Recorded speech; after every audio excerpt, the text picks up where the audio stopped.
नमस्कार, स्वागत है आप सभी का और मैं हूं आपके साथ रेनी। बुलेटिन की शुरुआत करेंगे जहां मुख्यमंत्री पुष्कर सिंह धामी ने नीति घाटी में आयोजित नीति एक्सट्रीम अल्ट्रा रन कार्यक्रम से वर्चुअल रूप से जुड़कर सीमांत क्षेत्र के पर्यटन विकास के लिए कई घोषणाएं की।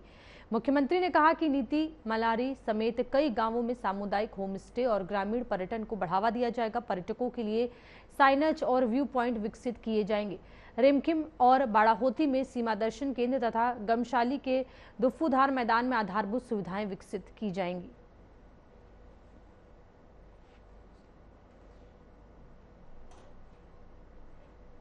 देहरादून में मुख्यमंत्री पुष्कर सिंह धामी ने गढ़ी कैंट स्थित स्वर्गीय Harbansh Kapoor memorial community hall में आयोजित श्रद्धांजलि सभा में पूर्व मुख्यमंत्री और भारत सरकार के पूर्व मंत्री मेजर जनरल सेवानिवृत्त बीसी खंडूरी को श्रद्धा सुमन अर्पित किए। मुख्यमंत्री ने कहा कि खंडूरी एक अनुशासित सैनिक, दूरदर्शी प्रशासक और आदर्श जनप्रतिनिधि थे जिन्होंने अपना जीवन राष्ट्र सेवा को समर्पित किया। इस अवसर पर विधानसभा अध्यक्ष ऋतु खंडूरी, पूर्व मुख्यमंत्री भगत सिंह कोश्यारी, स्वामी रामदेव सहित कई जनप्रतिनिधि और गणमान्य लोग मौजूद रहे।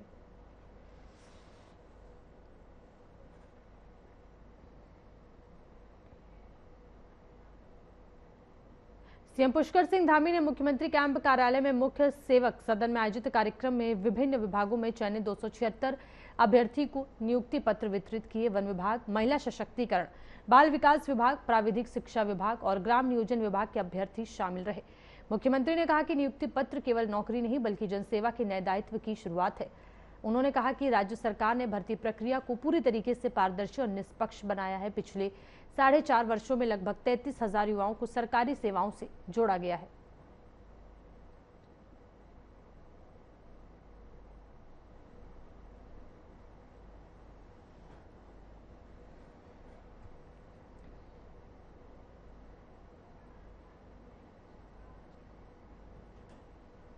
बीजेपी संगठन महामंत्री अजय कुमार को पार्टी नेतृत्व में बड़ी जिम्मेदारी देते हुए राजस्थान भाजपा के प्रदेश महामंत्री संगठन नियुक्त किया है। राष्ट्रीय नेतृत्व के आदेश के अनुसार ये नियुक्ति तत्काल प्रभाव से लागू होगी और इनकी इस नई जिम्मेदारी पर राज्यसभा सांसद नरेश बंसल ने खुशी जताई और कहा कि उनके नेतृत्व में उत्तराखंड में पार्टी को सभी चुनावों में उल्लेखनीय सफलता मिली। पार्टी ने उनकी संगठनात्मक क्षमता को देखते हुए जिम्मेदारी सौंपी है।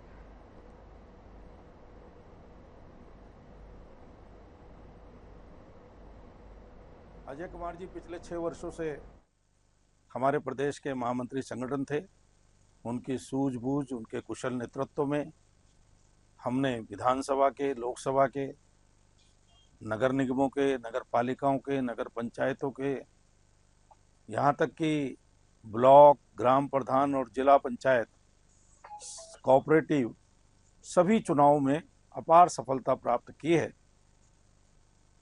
उनकी सूझबूझ, उनकी कार्यशैली, सब कार्यकर्ताओं को साथ लेकर चलना।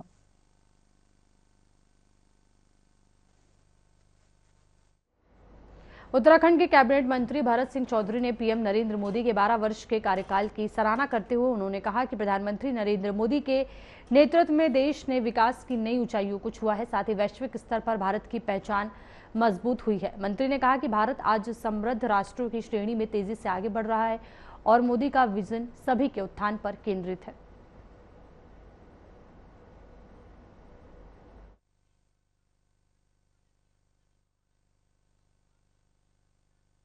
देखिए, 2014 के बाद भारत की राजनीति में एक नए युग का सूत्रपात हुआ है और ये 12 साल आने वाले वक्त में जब भी याद किए जाएंगे तो एक गोल्डन एरा के रूप में भारत का जो राजनीतिक स्वतंत्रता के बाद के पश्चात का जो इतिहास है उसमें एक गोल्डन पीरियड के रूप में इसको याद किया जाएगा। बहुत सारी चीज़ें बदली हैं, पूरे देश में लोगों में एक नए आत्मविश्वास का संचार हुआ है। कांग्रेस नेता राहुल गांधी के उत्तराखंड दौरे को लेकर राजनीतिक बयानबाजी तेज हो गई है। कांग्रेस इसे चुनावी शंखनाद बता रही है जबकि भाजपा ने भी इस पर प्रतिक्रिया दी है। कैबिनेट मंत्री खजान दास ने कहा कि भाजपा उनका स्वागत करती है लेकिन उनके दौरे से पार्टी को ही राजनीतिक लाभ मिलता है। उन्होंने दावा किया कि राहुल गांधी का ये दौरा भी भाजपा की जीत को और मजबूत करेगा।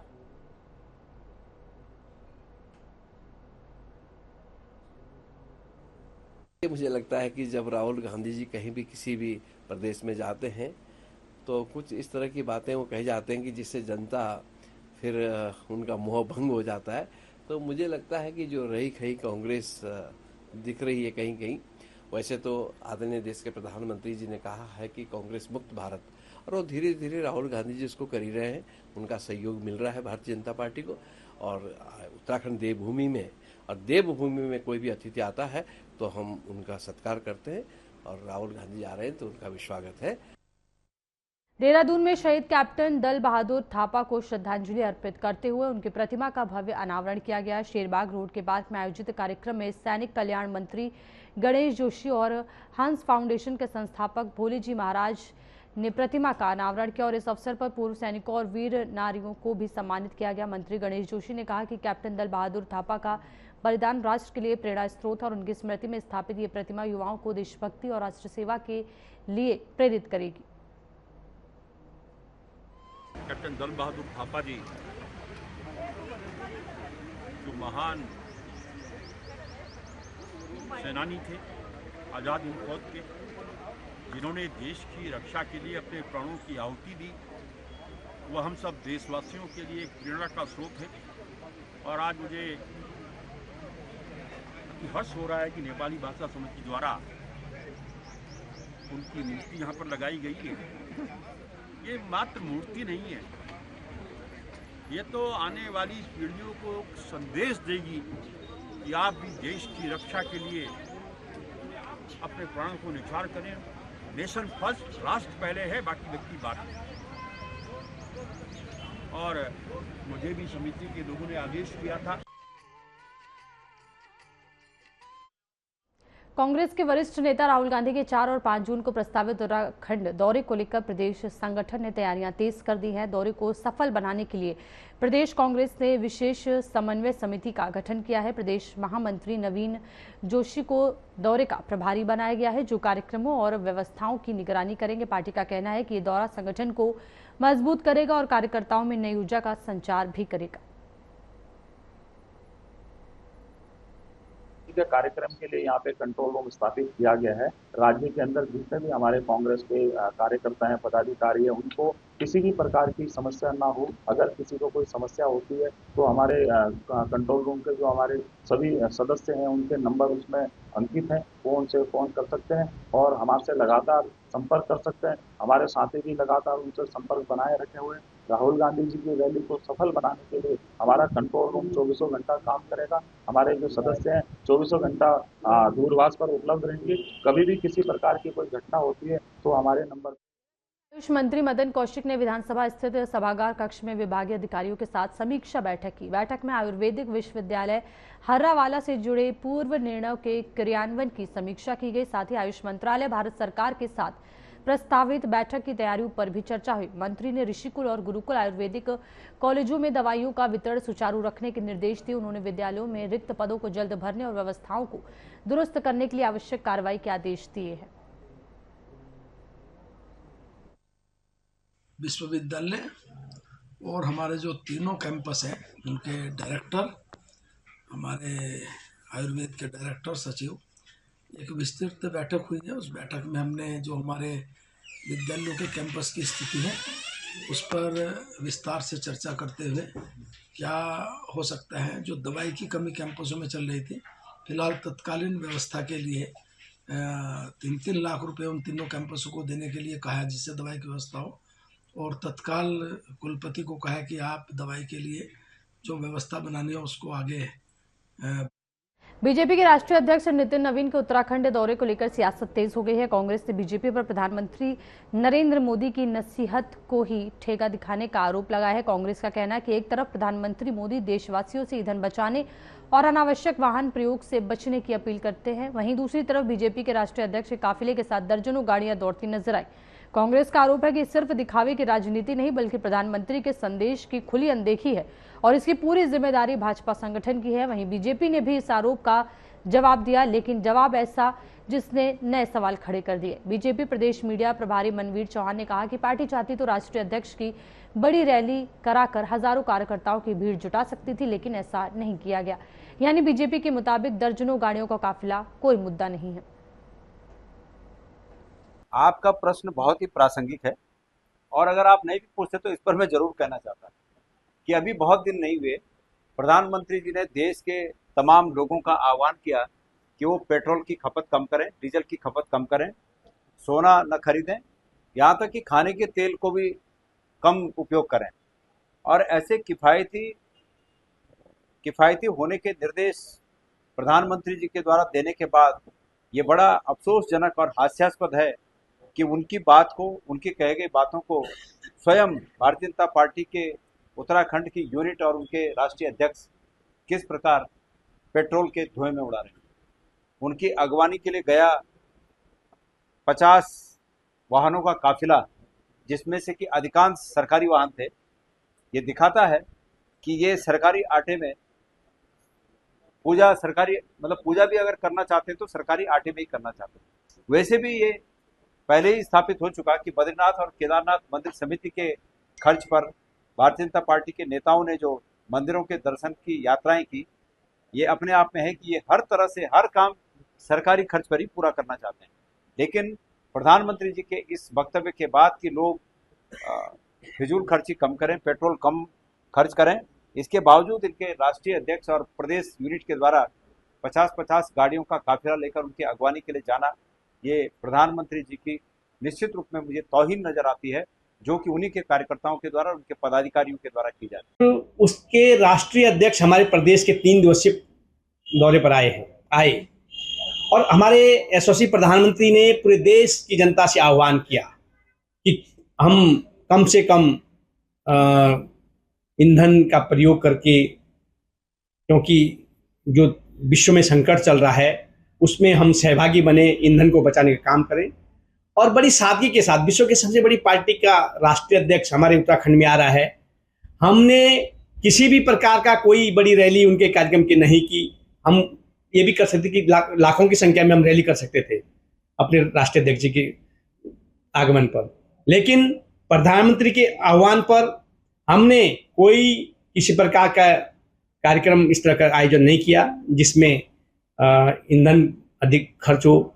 हमारी पार्टी के कार्यकर्ताओं के द्वारा सादगी पूर्वक, जहां पर जो रहता है, जो व्यक्ति जहां पर रहता है, उसी अपने क्षेत्र में राष्ट्रीय अध्यक्ष जी का स्वागत करने का कार्य किया गया। जहां पर अगर हमारे विकास नगर, जो हमारा ग्रामीण जिला है देहरादून का संगठनात्मक रूप से, उस जिले में जो शिवालिक कॉलेज में अगर कोई कार्यक्रम था तो वहां पर वहीं के स्थानीय लोगों के द्वारा स्वागत किया गया। और मुझे लगता है कांग्रेस इस बात को नहीं देख रही है कि हमारे राष्ट्रीय अध्यक्ष जी जब वहां गए तो मात्र 3 गाड़ियों में हमारे राष्ट्रीय अध्यक्ष जी गए, 3 गाड़ियों का कुल काफिला था, लेकिन अनावश्यक रूप से भ्रम पैदा करने के लिए इस तरह की बातें वो कर रहे हैं, जबकि बड़ी सादगी पूर्वक राष्ट्रीय अध्यक्ष जी का कार्यक्रम आयोजित किया गया। प्रधानमंत्री नरेंद्र मोदी के प्रधानमंत्री पद पर 12 वर्ष पूरे होने के अवसर पर भाजपा प्रदेश भर में विशेष जनसंपर्क और जन जागरूकता अभियान चलाएगी।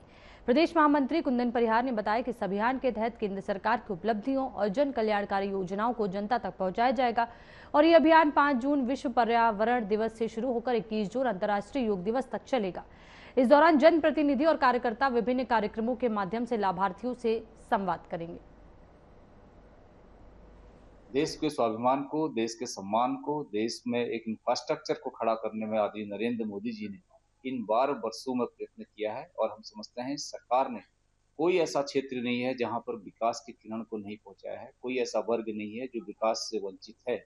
आज हम कह सकते हैं कि समुचित विकास की अवधारणा को नरेंद्र मोदी जी ने परिलक्षित किया है और इसके माध्यम से हमने अनेक प्रकार के कार्यक्रम हम यहाँ पर करने जा रहे हैं। यहाँ पर हमारा, जहाँ पर प्रेस के माध्यम से हम लोग अपनी सरकार की उपलब्धियों को बताएंगे, वहीं पर जन जन संवाद के माध्यम से, संपर्क के माध्यम से भी हम। लालकुआं प्रांतीय उद्योग व्यापार प्रतिनिधि मंडल के त्रिवार्षिक चुनाव में दीवान सिंह बिष्ट दानी भाई ने लगातार तीसरी बार अध्यक्ष पद पर जीत दर्ज की है। उन्होंने अपने निकटतम प्रतिद्वंदी नरेश चौधरी को 346 मतों के अंतर से हराया। महामंत्री पद पर नंदन सिंह राणा और कोषाध्यक्ष पद पर विनोद पांडे विजय रहे। परिणामों के बाद समर्थकों ने ढोल नगाड़ों और आतिशबाजी के साथ जीत का जश्न मनाया।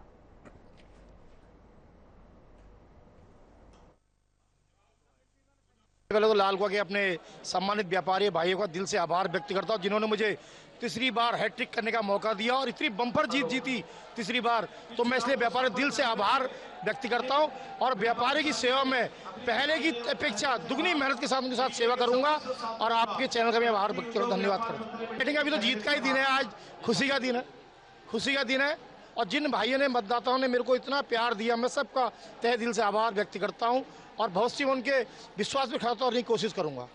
देखो मुकेश भाई, हम तो पहले भी दिन रात करते थे सेवा और आज भी इससे दुगनी ताकत से करेंगे। आप लोगों का आशीर्वाद, आप लोगों का प्यार जिस तरीके से मिल रहा है पत्रकार बंधुओं का, मैं इसलिए भी दिन दुगनी आज चौथे तरीके से काम करूंगा। मंडल की जो पूरे प्रदेश में लगभग 384-85 इकाइयाँ वर्तमान में कार्यरत है और पूरे देश में ये व्यापारियों का नेतृत्व करता है, ऐसा संगठन है। इसके राष्ट्रीय अध्यक्ष बाबूलाल गुप्ता जी हैं, प्रदेश अध्यक्ष श्रीमान नवीन चंद वर्मा जी हैं। उनके कुशल निर्देशन में व्यापारियों ने के विश्वास जीता है, व्यापारियों का विश्वास जीता है और आज लालकुआं में जो चुनाव हुआ है बहुत सुंदर प्रक्रिया करी है यहाँ चुनाव के अधिकारियों ने, हम सभी को बधाई देते हैं। और जो निर्वाचन की इस प्रक्रिया में जिन प्रत्याशियों ने भागीदारी करी और जिसका रिजल्ट अभी सबके सामने हुआ।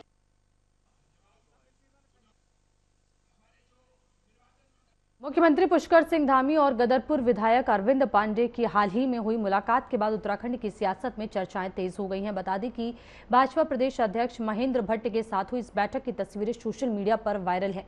अरविंद पांडे ने कहा कि भाजपा एक परिवार है और संगठन को मजबूत बनाने के लिए सभी को मिलकर काम करना होगा। उन्होंने गिले शिकवे से इनकार करते हुए कहा कि सब कुछ लोग भ्रम फैलाने का प्रयास कर रहे हैं।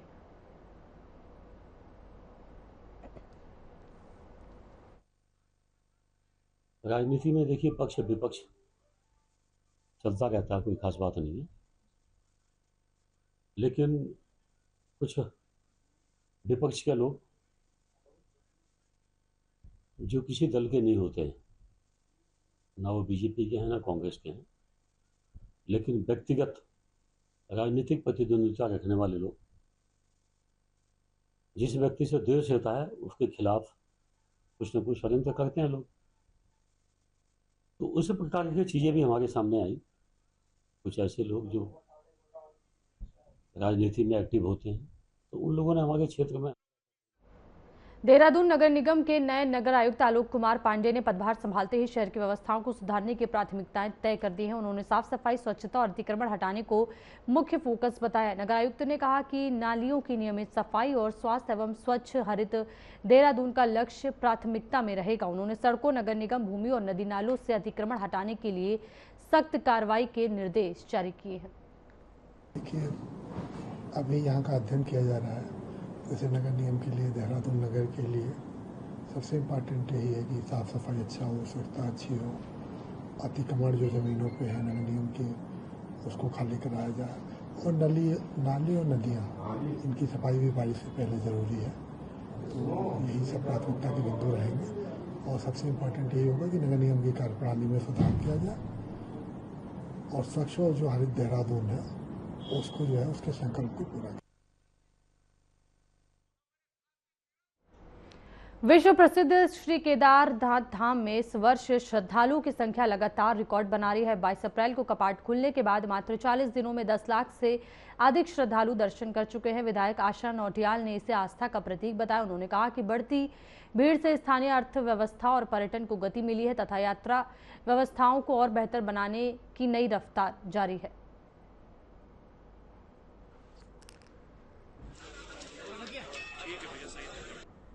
बहुत ही सुखद हमारे लिए है कि भगवान केदारनाथ जी के दर्शन के लिए लगातार श्रद्धालु और भक्तजनों की संख्या निरंतर बढ़ती जा रही है और अभी तक इन 40 दिनों में लगभग 10 लाख यात्री श्रद्धालुओं ने बाबा केदारनाथ जी के दर्शन कर लिए हैं।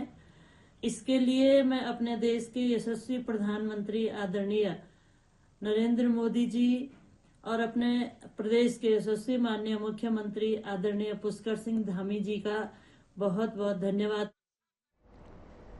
ऋषिकेश कोतवाली पुलिस ने चारधाम यात्रा के दौरान बढ़ते यातायात दबाव को नियंत्रित करने के लिए एनसीसी कैडेट्स को ट्रैफिक वॉलंटियर के रूप में शामिल किया है।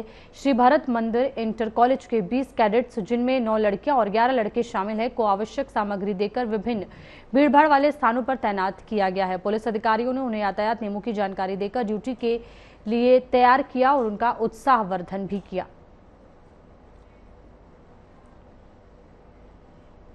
कोटद्वार में शराब पीकर वाहन चलाने वालों के खिलाफ अभियान लगातार जारी है। एसपी मनोज कुमार ठाकुर ने बताया कि कोटद्वार सहित जिले के सभी थाना क्षेत्रों में ड्रंक एंड ड्राइव के खिलाफ सघन चेकिंग अभियान चलाया जा रहा है। पुलिस का उद्देश्य सड़क दुर्घटनाओं पर अंकुश लगाना और यातायात व्यवस्था को सुरक्षित बनाना है और इस अभियान का कड़ाई से पालन किया जा रहा है।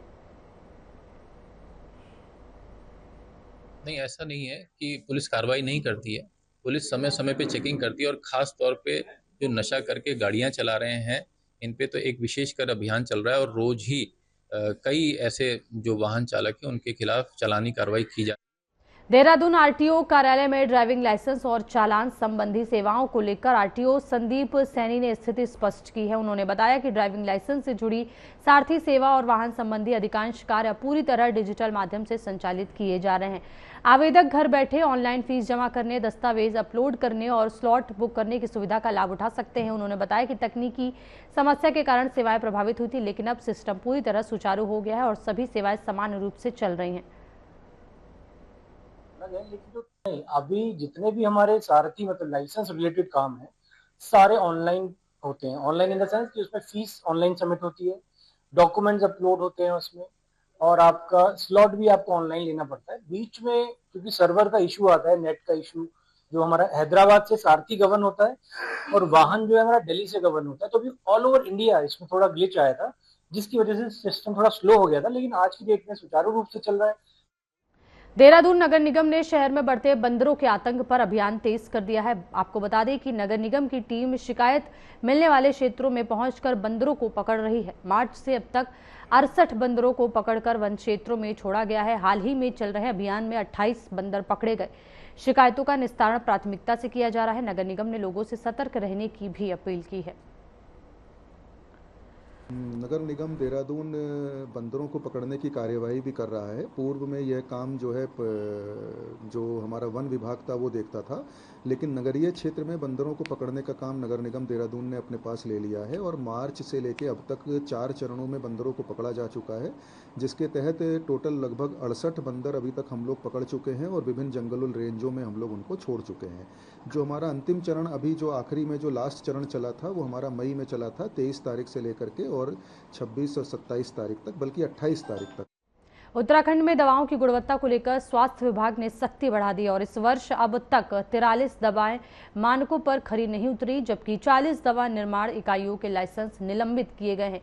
केंद्रीय औषधि मानक नियंत्रण संगठन की रिपोर्ट में 24 दवाओं के सैंपल फेल पाए गए। उसके बाद एफडीए ने फेल बैच की दवाओं को बाजार से वापस मंगाने के निर्देश दिए और सख्त कार्रवाई जारी।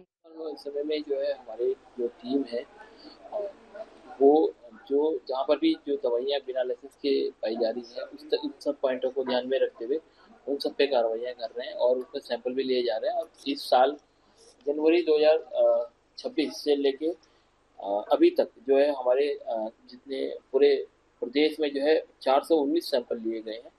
और दिनेशपुर थाना क्षेत्र के जाफरपुर मार्ग कट पर बड़ा सड़क हादसा होते होते टल गया। बता दें कि रुद्रपुर से बाजपुर जा रही कार को पीछे से आए तेज रफ्तार ट्रक ने जोरदार टक्कर मार दी और काफी दूर तक घसीटता हुआ ले गया। कार में महिला और बच्ची समेत पूरा परिवार सवार था, लेकिन सभी सुरक्षित बच गए। घटना के बाद ट्रक चालक मौके से फरार हो गया। स्थानीय लोगों ने लगातार हादसों को देखते हुए यहां स्थायी ट्रैफिक व्यवस्था और पुलिस निगरानी की मांग की है। पुलिस मामले की जाँच कर रही है।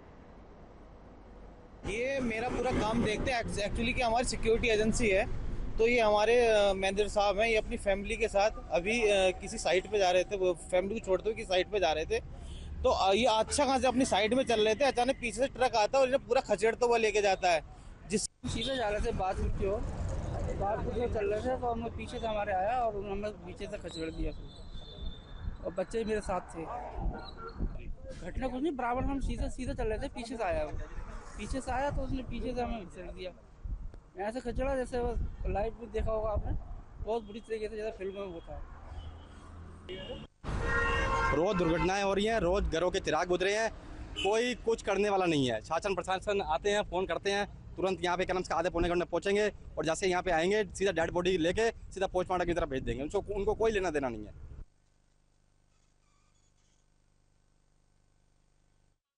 हरिद्वार के सप्तऋषि क्षेत्र में राजस्थान के नागौर जिले के श्रद्धालुओं से भरी बस डंपर से टकराकर पलट गए और हादसे में एक महिला श्रद्धालु की मौत हो गई, जबकि 26 यात्री घायल बताए जा रहे हैं। सभी श्रद्धालु पूर्णिमा स्नान के बाद हरिद्वार से राजस्थान लौट रहे थे। दुर्घटना के बाद मौके पर अफरा तफरी मच गई। पुलिस प्रशासन और राहत बचाव टीम ने घायलों को बस से निकालकर अस्पताल पहुंचाया। प्रशासन ने हादसे के कारणों की जांच भी शुरू कर दी है।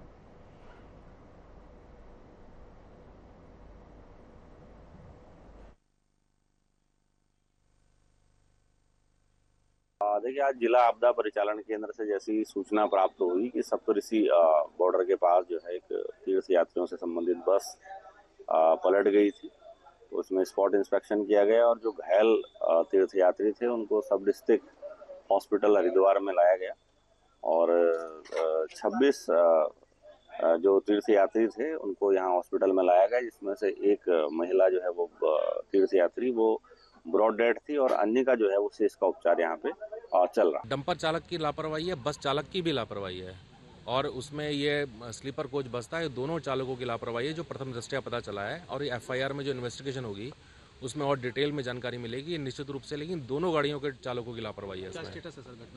घटना का स्टेटस टोटल 38 लोगों को इसमें चोट लगी थी, जिसमें से 30 महिलाएं हैं, 6 पुरुष हैं और 2 बच्चे हैं और इसमें एक महिला की मृत्यु हुई है और नागौर राजस्थान के रहने वाले हैं। FIR लिख रहे हैं, इन्वेस्टिगेशन में जो भी सामने आएगा आपसे शेयर।